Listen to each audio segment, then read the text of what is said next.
Original post. My stepsister, female 21, crashed my female 18 new car after I told her she couldn't use it again. My stepsister, we'll call Paula, had 2 cars. Both she got from her dad and my mom, and she destroyed both of them within months of getting them. My mom and her dad got married when I was 11 after my dad died 3 years prior. I had a hard time accepting her dad and her, but in the end, I got used to it, and we have a solid relationship, or at least her dad and me. Paula got her first car when she was 17, just after she got her license. It was an older Audi she got from her dad. It wasn't the nicest car, but a good start.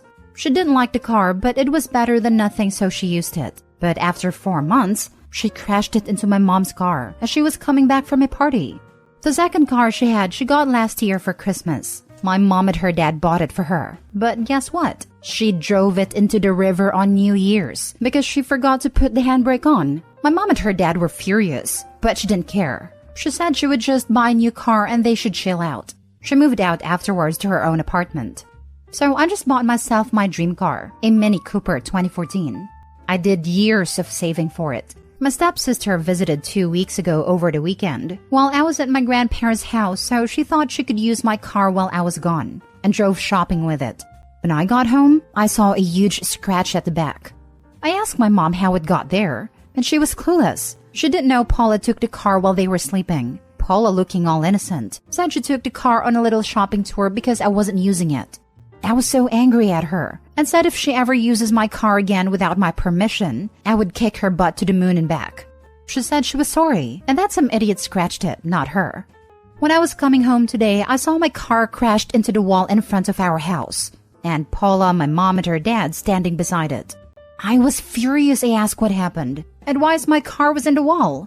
Paula said she accidentally crashed it because she wanted to drive it to the nail salon and she confused the front and reverse gears. I exploded. I screamed at her that I want her to pay for the car and that she was a horrible person because she didn't even look guilty for destroying it, and she should never drive a car again in her life because all she does is cause accidents.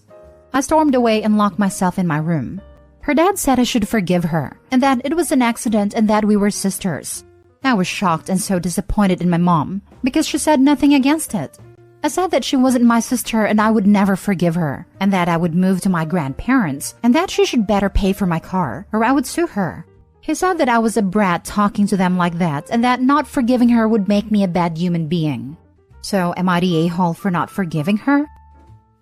Now for the top comments. Not the a-hole. This is lunacy. Is she wasted 24/7 or something? Does she even have a license or insurance? She got her license after her 3rd try and almost got it withdrawn for speeding, but my uncle works at a police station, so she always gets out of trouble. Not the a-hole. She stole your car, drove it, then wrecked it. She did not have your permission to use it, therefore it was stolen. Personally, I'd report her to the police and press charges. If that doesn't get her attention, then I am afraid nothing will. The facts are clear. No permission to use it plus person uses it anyway equals theft of car. Yep, this. Plus, OP's insurance rates will go up if it's an accident OP allowed. Call the police and report it as an unauthorized use of the car. Call insurance and make sure they know that the driver was explicitly prohibited from using the car. Take the payout from insurance and buy a new car. Stepsister can then deal with the insurance companies collecting from her or her insurance. If that means her rates go through the roof or she has legal problems, too freaking bad. Not the a-hole. Not the a-hole. If you're 18, the car is in your name and you paid for it, report it stolen. She needs to see consequences for carelessness. Have her charged with theft and tell her you won't drop charges unless she pays up immediately and both your parents apologize to you. Then, move to your grandparents as you can't trust any of them. Now for the first update. Today morning, I got a call from my stepdad saying Paula came crying and drunk driving in a car to them and begged him to try to change my mind to the police because she doesn't want to get into trouble. He said if I go to the police, my uncle won't do anything for me and that I'm no longer welcome at home. I just got back from the police station and filed a report of theft and damage to property against Paula, but turned out Paula and her dad called the police and said that I would frame her and that I crashed the car into the wall myself. So I'm on the way to a lawyer to help me with all of that. I also called my insurance company and they said that would work on getting me the money I deserve. I'm now living at my grandparents' house and will distance myself from the rest for a while. Some of you had some questions about stuff, so I don't know why my mom didn't say anything against Paula and her dad. She's normally very vocal on her bad driving skills. Paula got both cars bought for her because she doesn't have the money to buy one herself, but I had to, so they only bought her the cars. When she crashed into my mom's car, she only damaged the right side of the car, so my mom wasn't that angry at her. And Paula always got out of trouble because my uncle always got her out of it. She got her license after the third time trying and only after my mom helped her out. She also got into an accident when she drove my mom's car and went to hospital for a broken leg, but nothing really happened to the car. I will update when something happens, and thank you for all the support in the comments. It helped a lot. With family like that, who needs enemies? Selfish to the core. Only contact them via text or email so you can get proof of communication for your lawyer.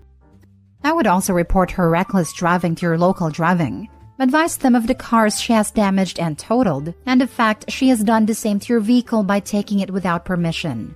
Let them know, because of her reckless driving, that you are concerned that she will end up killing someone. I'm glad you are with her grandparents now. I think your mom is being pretty spineless for not standing up for you.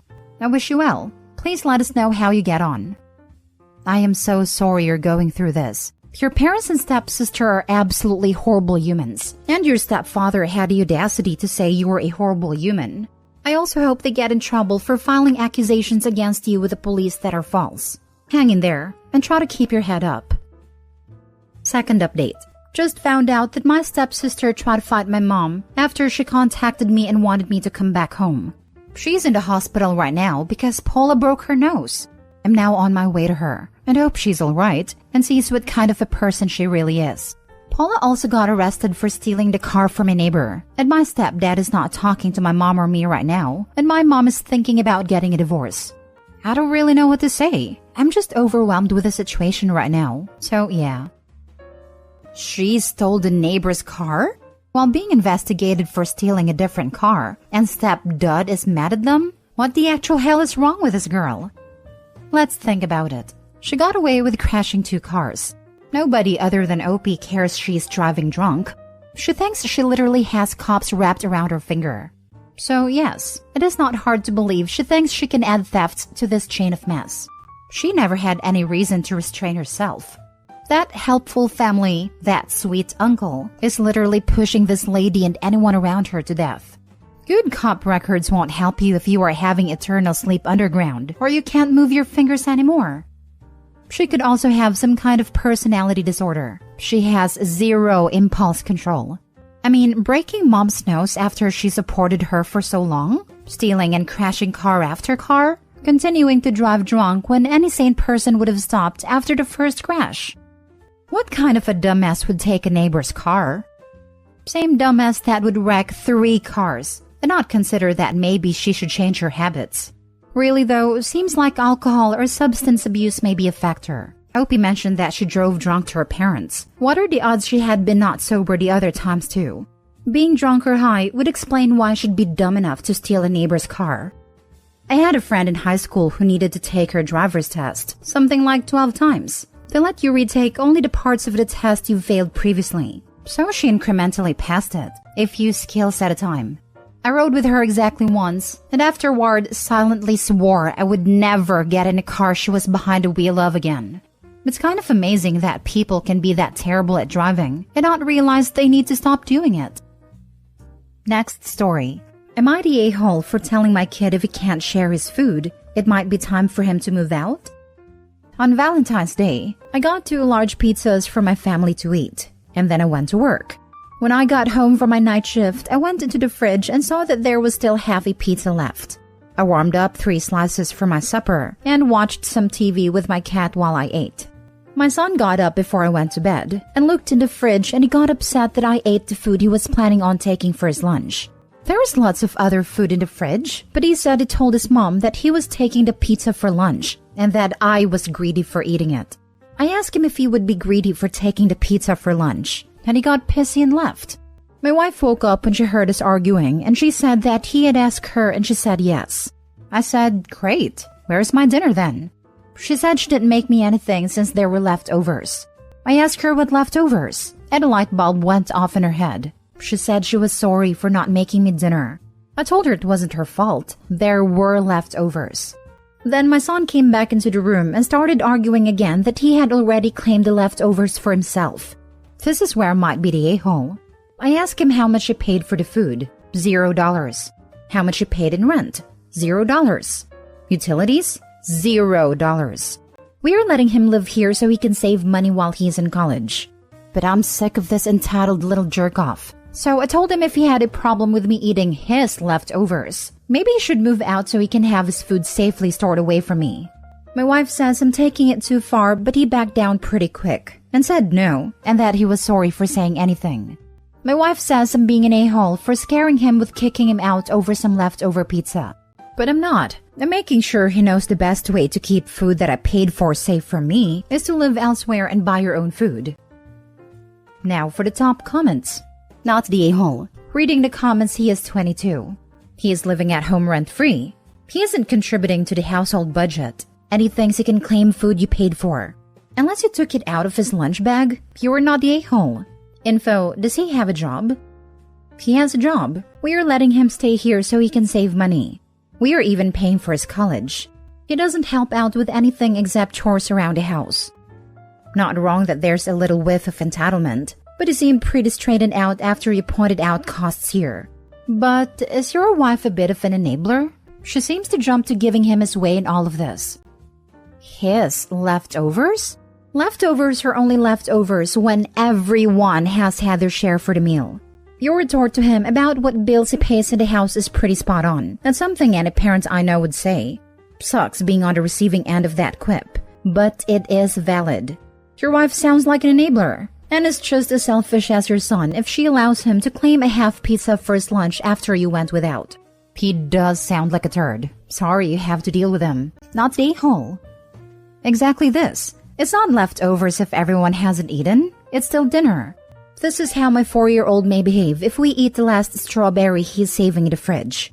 Even then I feel I need to gently teach him to be considerate. OP, not the a-hole. Last story. Am I the a-hole for telling my wife I will stop gambling when she stops buying art supplies? My wife, 29 female, and I, 28 male, have been married for 3 years. We are currently saving up to buy our first house. We started saving about a year ago and are hoping to buy a home this summer if the market in our area adjusts in a beneficial direction. We are already pre-qualified with a lender and are closing in on our goal amount for the down payment. Once a month, I will go to a nearby casino and spend some time gambling. I do the same thing every time I go. I put $200 in one pocket and use that for gambling, and anything I win goes into a different pocket. Once the $200 is gone, I leave with whatever money I have in the other pocket. I usually just sit at a $5 blackjack table, since that's the game I enjoy the most. And if I just make minimum $5 bets, I can play for a couple hours and call it a night. Most nights I end up around even. But sometimes I lose $100 to $150, and a few times I've come home with an extra $200 to $300. I never, ever take out more than the $200 I allow myself to start with. And if I come home with winnings, that money goes directly to the house fund. My wife, on the other hand, is an artist and spends a lot of her free time painting and drawing. She has a very large collection of paint and other supplies, and spends a lot of money on her supplies and equipment. She will sometimes sell a painting or drawing to friends or family, but she mostly just does it for her own enjoyment and relaxation. She doesn't do commissions or anything that would make money off her art. This past weekend, I was going to go to the casino, but my wife stopped me before I left. She said I shouldn't be going to the casino and throwing money away when we are trying to save for a house. I told her that I don't see how me going to the casino once a month for $200 is any different than her buying new art supplies. I gestured towards a box of new art supplies my wife had just gotten and asked her how much all of it cost.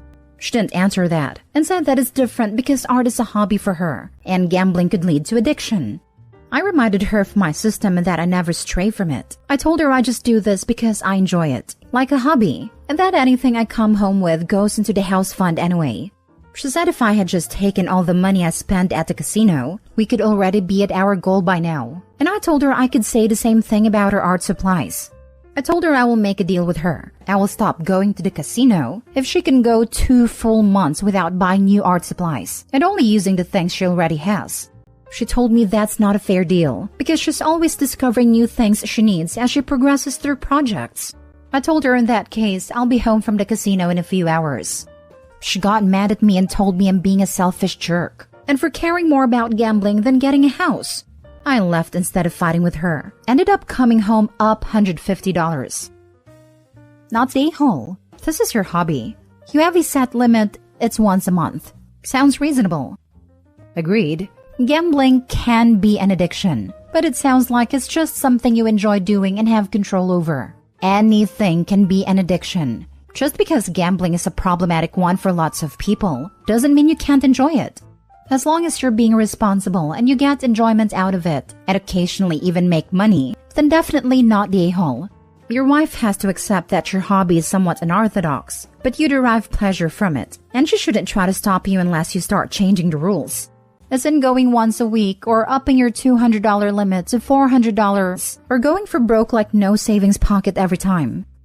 Not the a-hole. I'm not a big fan of gambling either, but you have a very reasonable set of boundaries. It's a hobby. As long as you stick to your boundaries, you'll be fine. Admittedly, I also have a craft supply problem myself. I think you should probably sit down together and make a budget in which both of you set aside an equal amount of fun money that you can individually use on your chosen hobbies, whatever those hobbies are. The other person doesn't get to pass judgment on what you do with it, so long as you keep to that budget.